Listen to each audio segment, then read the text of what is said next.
அனைவருக்கும் வணக்கம். இன்று 2026 ஜனவரி 3ஆம் தேதி. இன்று ஆருத்ரா தரிசனம். இன்றைய நாளில் நாங்கள் திருவண்ணூரில் இருக்கிற மருந்தீஸ்வரர் கோயிலில் போயிட்டு அருமையான ஒரு தரிசனம் பார்த்துட்டு வந்தோம். அதோட ஒரு சின்ன பதிவு இது உங்களுக்காக.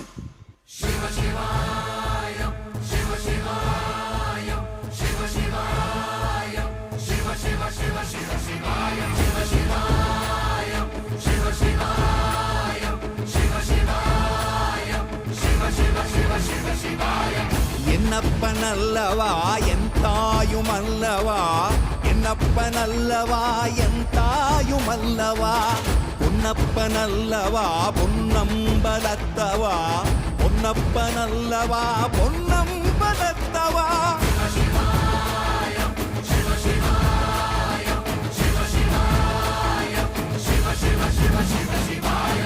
என்னப்பனல்லவா என் தாயும் அல்லவா,